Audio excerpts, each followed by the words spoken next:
Hey guys, I am driving to teach my women's kickboxing class this morning, and I've been working like crazy. I taught myself how to build a shelf, and I also put some new mats down at the dojo. Anyways, I saw this picture today, and it inspired me to shoot this video. Basically, I want to ask you guys about people who suck your inspiration out of your life, and people who also use you as a person, you know, they're a parasite and they live off you, right? And so basically you're the host. So I want to talk about this movie starring Colin Farrell.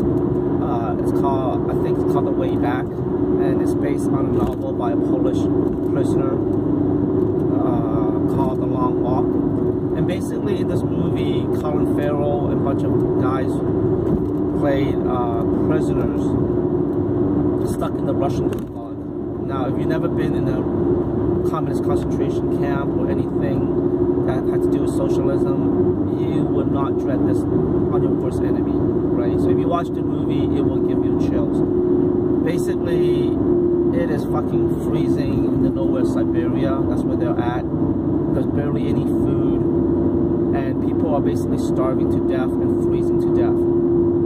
So, Colin Farrell is a very smart prisoner who I think got thrown in because he was a thief, but he got thrown in the Russian gulag with political dissident, ideologue, you know, all sorts of anything that the Soviet did not think was acceptable to their ideology or government system.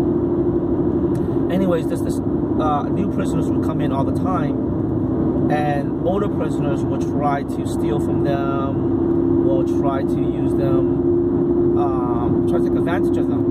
Now, there's one prisoner who always planned of escaping the Russian gulag, always planned it, but never execute. And new prisoners will come in, and he'll always tell them his escape plan. And this other prisoner went up to this new prisoner and said, listen, do not talk to this guy. He has all sorts of plan, but he never execute. He is trying to live on your emotional energy, your enthusiasm, to keep him survive, to keep him going and surviving. Because he realized that it is so tough to survive here that you gotta have emotional will, you gotta have something to look forward to. And he doesn't have it anymore. He's been here for so long. So he's looking for new blood to ride off on. So this brought up a very interesting story and interesting insight that I have. I have a student who's trying to lose weight, and she had a hard time doing it. And I told her, if you want to be a world champion, you need to do this by yourself. You cannot rely on other people to help you, because other people will be your emotional vampire. They will suck you. You know, they will take your enthusiasm. You got to execute on your own. On the flip side, you got to be careful of people who emotionally drain you, who come up to you and tell you amazing things but cannot execute, or they will try to pull you into their idea because they're trying to ride off your enthusiasm. What you want to be with is people who execute, who consistently execute. You know, people who are constantly going, in the sense that, let's just say, they're working on different projects, not just working on it, dabbling it, but really executing it. You know, or people who want the best for you and actually put it out there. Someone who just doesn't just give lip service. So, about 6 months ago, I was supposed to work on this business deal, and the money never came through. And it was very disappointing, but at the same time, I learned a very important lesson. I learned that to do something, to execute something on a very high level, I just got to do it. And I cannot rely on other people, because it took me almost a month to recuperate from this emotional down. So, going back to my story, you guys gotta watch it. It's an amazing, amazing movie. but you gotta also be wary that it can be very triggering for the social justice warrior, for the snowflakes out there. They finally did execute on the plan, because I think one of the prisoners who had the plan either died or they took his plan and they executed. And they basically walked 4,000 miles from Siberia to Tibet, right? And I think originally they started with 10 of them or 8 of them, and finally only 4 survived, right? And I think the most heartbreaking was this young girl tagged along, and I think she died of thirst and sunburn, dehydration. That was a beautiful young starlet. I forget her name, Irish name. Anyways, amazing, amazing story. When I watch this movie, I cry, because it reminds me of my journey of leaving a communist country and my father being in a concentration camp because he took all the blame for the first time we tried to leave the country and we failed. So I'm going to be at the dojo very soon, so I only have maybe a few minutes to chat.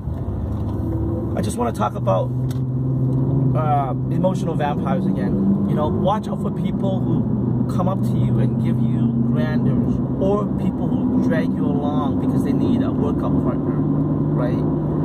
If you want to get in shape, you need to do it. I mean, it's nice to drag a friend along, but if your friend is not highly motivated, it might drag you down. On the flip side, your friend might drag you along because they're relying on you to motivate them, right? And sooner or later they'll fizzle out, unless they just need that crutch, and then eventually they'll be back up again. But it's very rare, right? I'm not talking just about the workout, but like really, really big things. When you have friends who constantly, you know, you might have that one friend who constantly tell you the things they're gonna do, but they never do it. You know what I mean? I had one friend in Toronto who constantly tell me he's gonna open up a boxing gym, but could never execute. Who knows? Maybe he might have opened it by now, but he could never execute because he keeps on getting involved in weird relationship that pulls him down. You know what I mean? And if you want to execute on something, you got to be really careful who is in your life. You know, like this is a warning maybe for my daughter someday if I'm not around, give her advice. When you're young, the world is your oyster, and you got to find the right person who can be your partner in crime, and not just someone who can stimulate you on an emotional level, and that's it. Anyways, guys, I'm at the dojo. I have less than a few minutes to clean up, and I'll talk to you guys later.